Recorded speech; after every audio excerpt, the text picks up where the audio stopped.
اے آدمه تو او ستا بیبي دي د اونې دننه نږدې کېږي دا د الله رب العالمین د طرف نه امر او حکم آدم علیه السلام فازلهم الشیطان او بل دغه ردی فنسي آدم علیه السلام نه د الله رب العالمین دا حکم هیر شوی او شیطان په دې خبره باندې او خوایو نو د اغې نه خوراک وکړو فطفقا يخصفان الله رب العالمین دې دواړو ته د جنت لباس اچوي او په دغه خوراک سره هغه لباس دې ارتاو شو هغه لباس په راغستو او خپل بدن سره راځي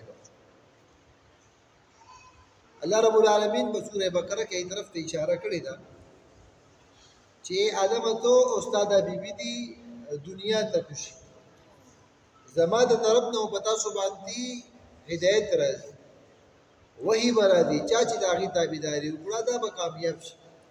او کم یو کس چې داغي نافرمانی وکړه دا به گمراه آدم علیه السلام پریشان چې الله رب العالمین نافرمانی میکړی دا او دا اونه می خوړلې ده فتلقى آدم من ربه كلمات فتاب عليه آدم علیه السلام خپل رب نه یو څو کلمې زده کړې مونږ دا خبره کړې و په بعض روایتو کې راځي چې آدم علیه السلام نه کنه خطا وشو بر عرش ته وکړ نو عرش ته لاندې لیکلو لا اله الا الله محمد رسول الله نو آدم علیه السلام الله ته وی چې یا الله زتا ته سوال او دعا کوم په محمد باندې او ما ته موافق وکړي نو الله رب العالمین وی آدم علیه السلام ته وی چې اے آدم تا ته محمد مبارک څنګه پته ولګیدا یا الله د مقام درته څنګه معلوم شو یا الله دستا کلمې سره ذکر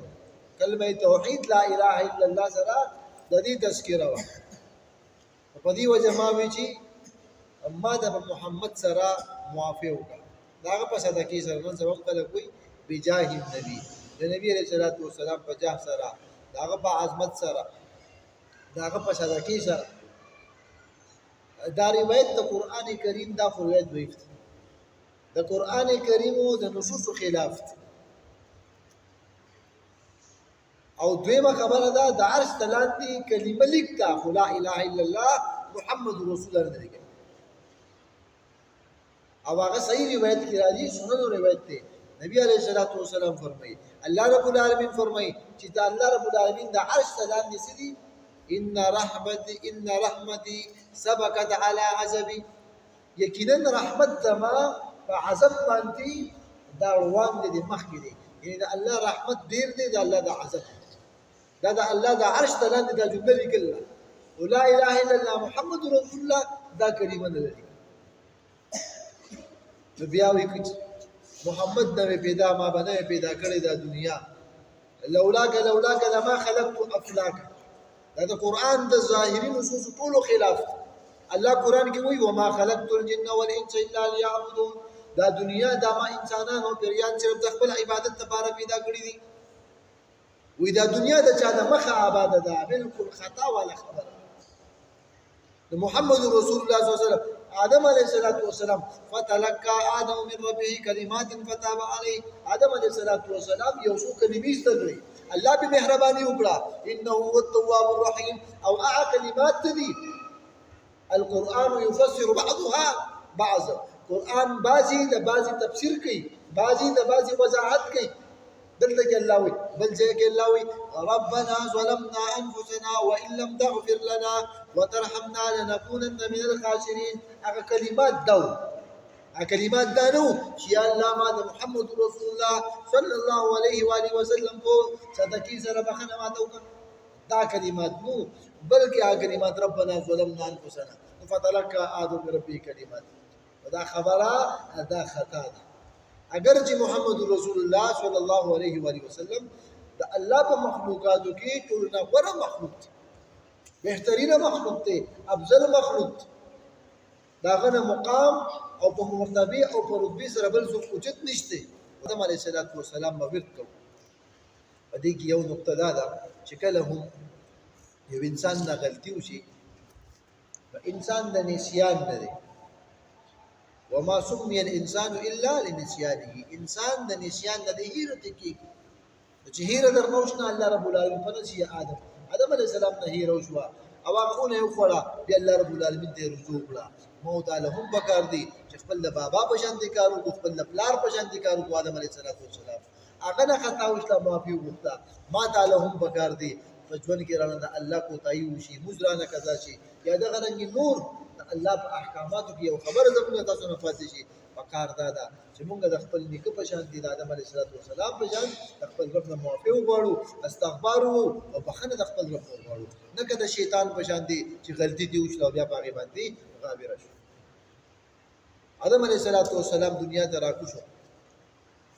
الله رب العالمین ولا اولاد ورکو.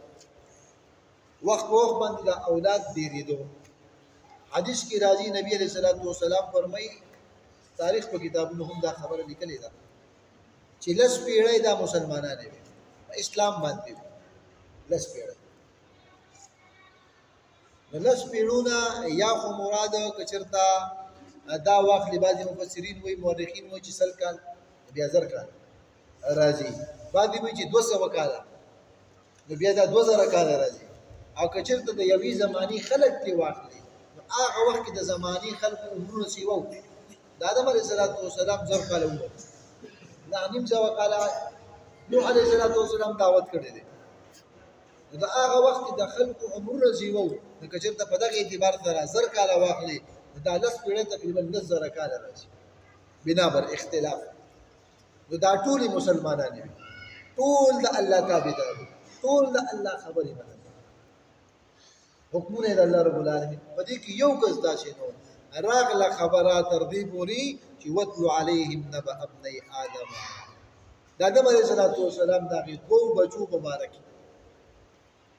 او بچی اطلاق دا یاد کېږي په نصیب باندې هم کېږي، په کړوسي باندې هم کېږي، او تر ډېر لرې په نسل کې یو انسان باندې هم کېږي. لکه څرنګه چې د پلار او نیکه اطلاق په پلار کېږي، د بابا نیکه په پلار هم کېږي، په تروم کېږي، په نیکوم کېږي، په ډر نیکو او په بره چې څومره عزیزه. دا واقع بیا آدم علیه السلام د هغې 2 بچو چې کله هغې الله رب العالمین ته قرباني پیش کړه، او سوره مائده آیت نمبر 27 کې الله رب العالمین هغې طرف ته اشاره کړې. نو سیده دا اتمه برخه په دې بحث باندې وه چې الله رب العالمین نه آدم علیه السلام معافي په کلماتو سره وغوښته، او هغه کلمات په قرآن کې ذکر دي، نه هغه کلمات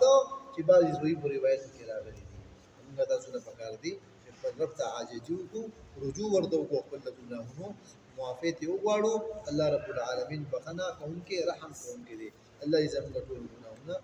معاف کړي او موږ ته دې بخښنه وکړي، موږ ته د ایمان مرګ دا نصیب کړي.